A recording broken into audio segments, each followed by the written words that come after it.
What is going on, folks? I am Goat. Welcome back to Warframe. We're going to talk about Qorvex and the shit that came with him, and I do mean that quite literally, the shit. Now, Qorvex is a quirky motherfucker. You can see right up there, I've got Nourish on him. I will show you the build that I was using for his regular kit.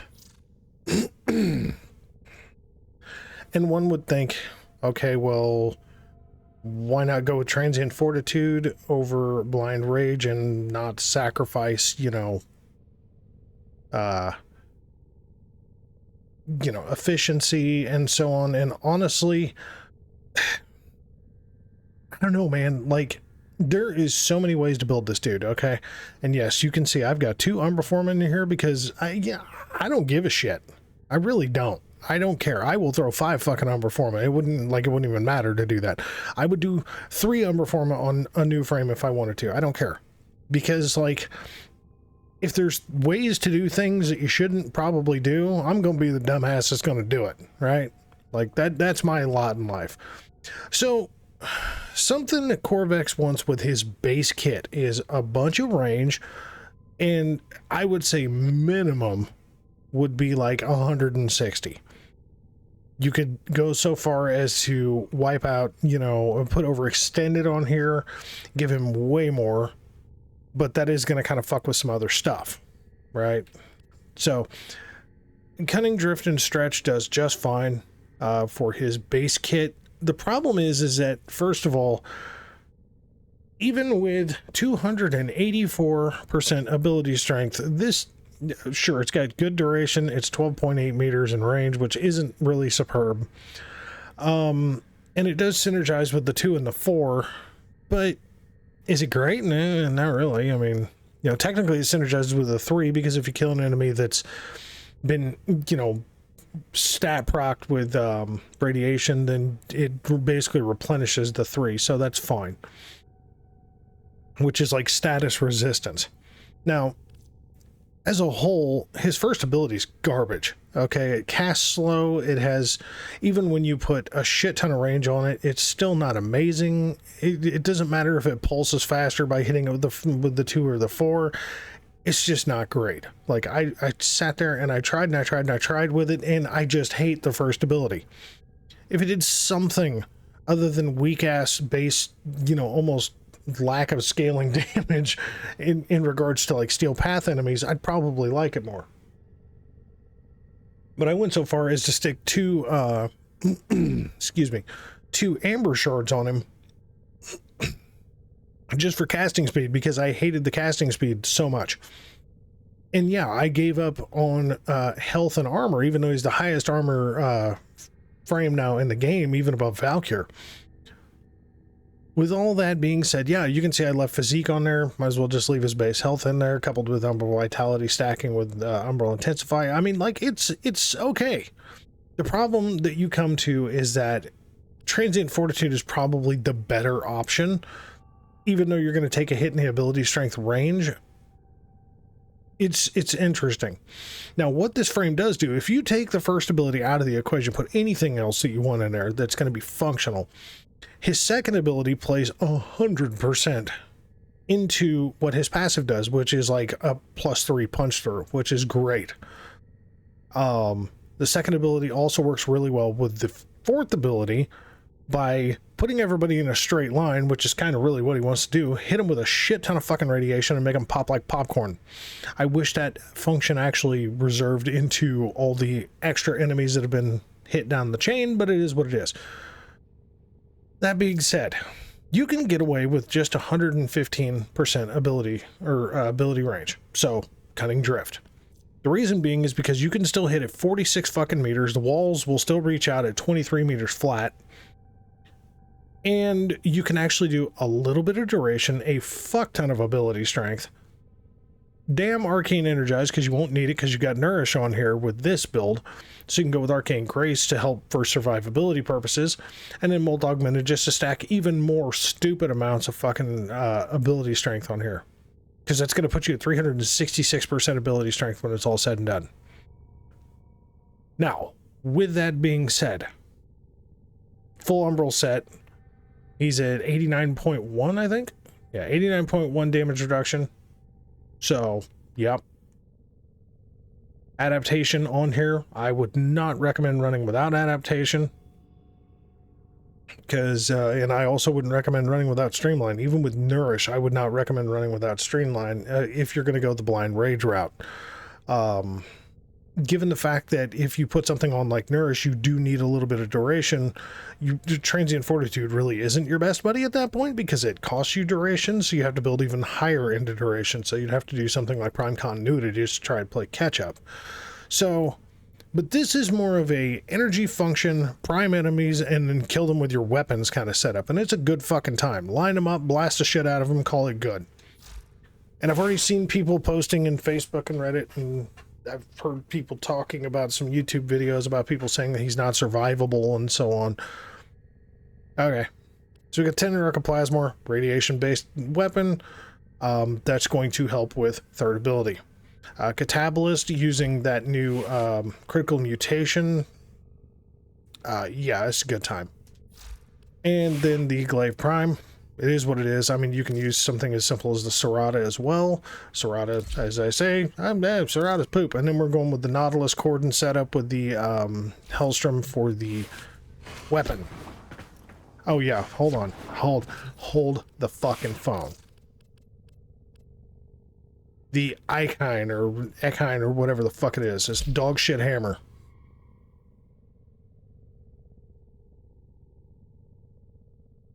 I get that it was in the trailer or in the intro of Whispers in the Wall that Lloyd used this to bash the shit out of Albrecht's casket, but could we have not possibly gotten a better weapon? This thing is dog shit. I don't even want to talk about it. It's, you like hammers, you're gonna love it. If you don't like hammers, probably gonna fucking hate it. Now, the Mandanel. You can see I've got it on my Necromech, right? And there's a reason. This thing is trash. Okay. It's just my personal opinion. It does a bunch of base damage. Okay, I will give it that. It does a bunch of base damage. And no, this is not like some perfect build. This isn't some amazing setup. This is just kind of what it is. A heat viral. It's more like a viral radiation. You know, tons of impact, bunch of base damage, you know, a 12.8 multi-shot because it's like a ricocheting shotgun with an alt-fire charge. It's basically a beam of radiation. It just shoots and procs a ton of fucking radiation.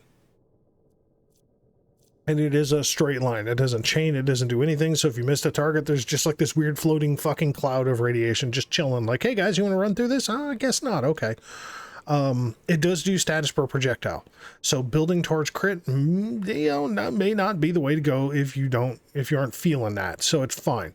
But as this sits, don't put it on an Archwing. Like, you literally have to be face to face with enemies in Archwing missions. Even on a Necromech, it's just kind of whatever. So yeah, I wanted to go no incarnate weapons, nothing so overpowering that it would just be like, oh, this is the guns. I mean, like the Tendon Archoplasmor is absolutely no punk. The Catabolist is absolutely no punk. The Serrata, although people shit on this thing all the fucking time, absolutely no fucking punk. Sorry, I was actually testing that art gun at Fortuna. So bad.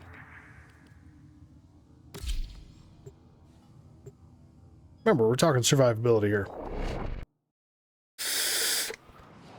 And for anybody who says, oh, Arcane Grace is so hard to get, I've already gotten 5 of them bitches, and I haven't even used up all of my my stuff to farm out more. Set off the alarms to drop so, and I traded them to Joe. So,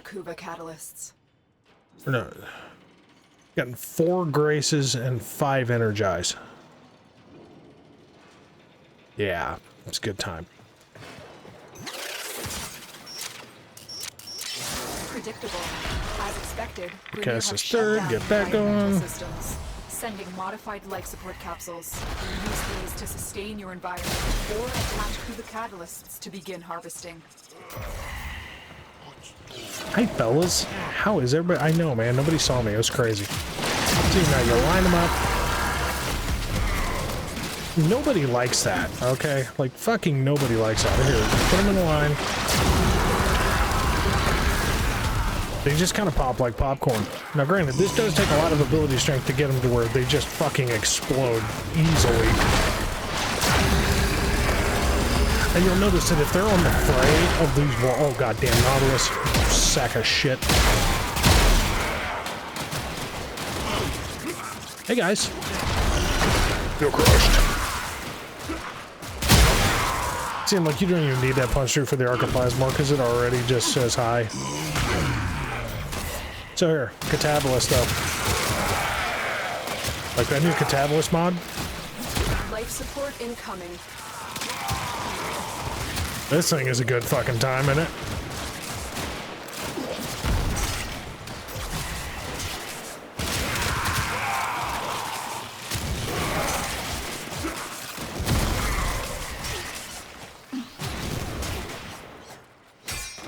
I'm trying to figure out where the lack of survivability is here, man.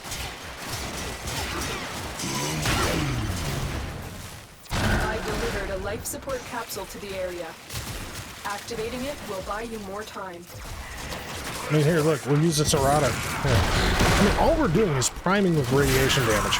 If you're using the 4, sure. Okay? Sure. You're trying to actually do some killing. They all died and I wasn't paying attention.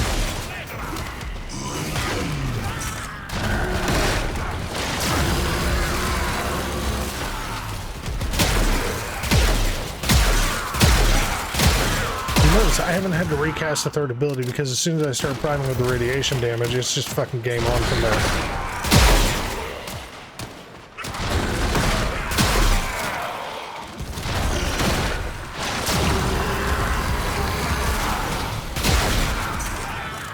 I mean, I'm not saying he's great, but he's fucking fun. Get ready for a capsule. He's basically, hey guys, how you doing? Yeah, I'm gonna reload my gun.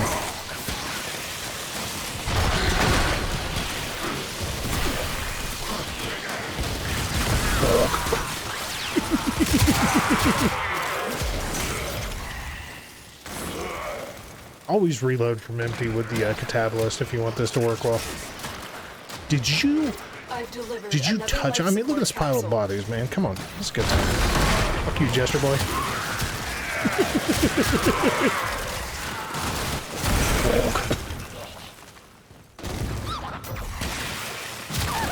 Oh, cocksucker.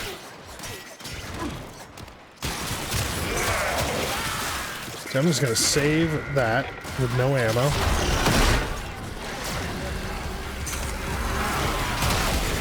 This is kind of one of those, if it primes and kills him, that's a good time. Like, it ain't gonna do jack shit to Eximus.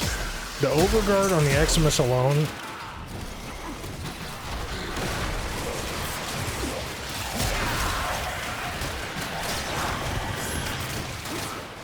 Hey, Bubba.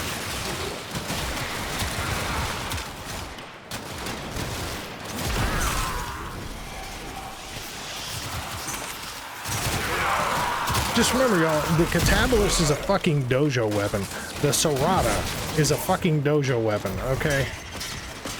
Okay, see, prime with that radiation, get them all confused, hit them with the Serrata. Good night, have a nice fucking day.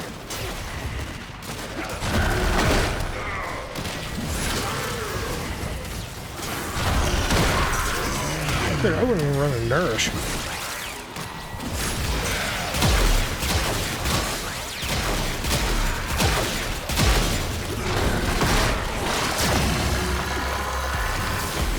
It doesn't really do a lot to the Eximus, which is, I mean, even with that much ability strength, on 306. Well, 366. Like, it's kind of disappointing that the 4th doesn't do more than just melt trash units. Because, you know, I mean, again, the whole idea is the ultimate should be ultimate.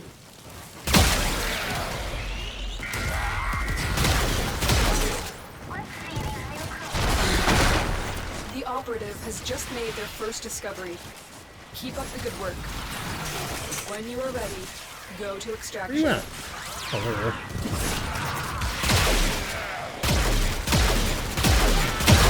My aim could be any fucking worse.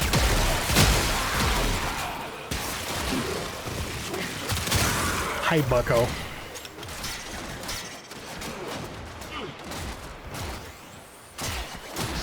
I really, honestly, just for the sake of my own fucking vision, I truthfully... Bitch, I will fucking end you. See? Told you. I really wish that they would have gone more translucent with his third ability, aside from when you go ADS, because honestly, these fucking things are obtrusive as fuck to the vision.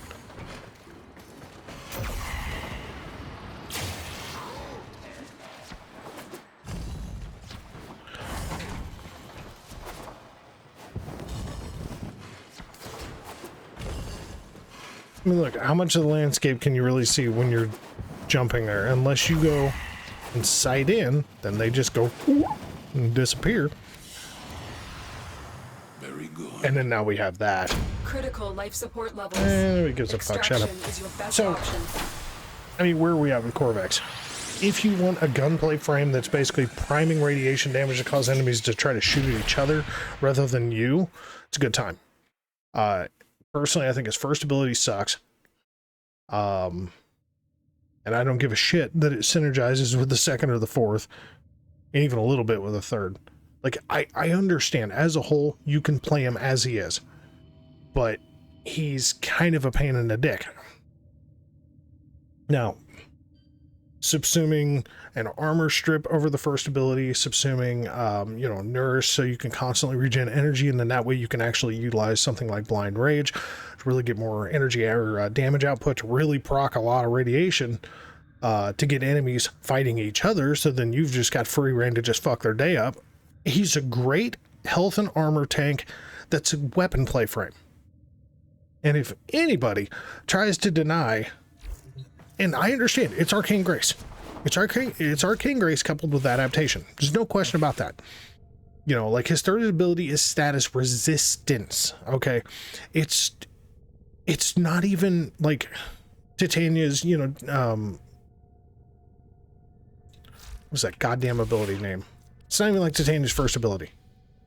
Okay? It's really not. Spellbind. It's not that at all. What it is it's just status resistance. So the more of them you got, the more of them basically try to stop the status damage from hitting you. It's kind of like having an extra adaptation in there, okay? So his third ability is assisting with a little bit of survivability, adaptations in here doing its thing, and then Arcane Grace is absolutely doing its fucking thing. With that much goddamn health, that much armor, giving you that much damage reduction, I mean, I'm sorry, at 89.1% damage reduction, ain't a lot even triggering fucking adaptation at that point. Obviously it does, but there's so little damage coming in. Like, I don't understand how somebody would say that he doesn't have survivability. I mean, yeah, if you put Arcane Energize on here and then do something like Transient Fortitude, I'd be, by all means, you know, may God be with you on that one, because I mean, that's just asking to get a bullet in your ass and you're gonna fucking die. But I mean, again, you do you at that point, right? Like, who the fuck am I to judge? I'm not. And again, I was talking to Joe about this as well. If you want more time with Nourish, right? If you go with something like Nourish, something that's a duration-based, strength-based, semi-range, but really more duration and strength, put one more form in this motherfucker, put a Matter Eye there, drop Prime Continuity there. Done. You only gain like 6, because what is it? It's 31 seconds on the dot, and I think it takes it up to 37.8. So you gain, you know what, 7.8 seconds for a Forma? Is it really worth it? I don't know, that's up to you. But I'm telling you right now, I have been having fun farming Archon shards at that new damn mission that I can't for the life of me remember the name of it. Between this motherfucker and Revenant, it has been an absolutely fun time. The hammer and the archgun, at least as of right now, that is just 100% mastery fodder. Again, if you like Because I mean, as far as like the arc gun, right? It's basically a primer. That's all it is. The problem is that arc melees suck in the grand scheme of things. So what else you got, right? You know, you're not wielding arc melees with the void rig, so that's your prime. It's like basically you need to prime them with the fucking weapon and bust out the Qorvex. Okay, I could see that. But it's just not great at all. Arc guns, I mean, I get it, you know, they all got a buff and all this crap except for the Moslin. And even still, this thing is like, it is not even competing. Base star charts, okay. Anything else, it's whatever. The hammer, hammers are so niche because they have such funky stances, and yes, they have the ability for damage output, but they're usually very slow and clunky, and just, I mean, there's just like a very select group of people that really like to use hammers in this game, and if you're one of those, great. I love the fact that you love the hammers. Me personally, I think they are dog shit, and until something is done just about the melee attack speed of them big bastards alone, which I understand the physics behind them fucking things are, they're a big goddamn chunk of something that you're swinging, so they're not going to be fast. It's a video game, y'all. This motherfucker is concrete and radiation. Why are we talking about physics? What is he, a walking radiation core? I mean, come the fuck on. Is he a radiated stone? Is that what we're talking about here? He's not actually the concrete frame. He's an irradiated piece of rock walking the fuck around. And the hammer he just jacked from Lloyd as he was leaving. No, man, come on. There's physics and then there's just like, fix your shit. And when it comes to hammers, my personal opinion is fix your shit. You know, okay? So at least as of right now, the hammer and the arc gun are more like mastery fodder. And that sucks because farming them is not fun. The general farm, it's not spectacular. Like, Joe just got his Qorvex building today. I'm shooting this on the 16th. He been sick. He been grinding his shit out the missions and just now got Qorvex building. And that man's grit for grinding this game is second to no one as you know, anybody that I run with. That dude grinds the shit out of this game. I don't know. Is Qorvex amazing? No. I'm not going to say that he is. Is he fucking fun? Like, is he fun to just smack big fucking rock walls together and a little annoying, but fun to have these little rotating chunks of rock that are just taking up damage and then irradiate people until they explode like popcorn? It's a good time. It's fun. He's weak as fuck against Xmas, but that's, you know, that's where good weapons come into play. Sorry. That's the whole synergy of the game. Looter, shooter, right? Bring a good gun. Don't completely complain about a frame that may or may not be amazing or good or even okay if you don't have good guns to put on him, right? Personally, I think he's more of a health and armor tank with some fun abilities, but he's basically a weapon play frame. I'm fine with that. Grouping up enemies and confusing them so they're not shooting at you and then you just bust a hole in their ass like they're in a fucking hood and they shouldn't be. That's a fun time for me. So I don't know. Y'all take that for what it is. So after it's all said and done, though, folks, I want to thank you very much for watching. As always, we'll catch you in the next one. All right.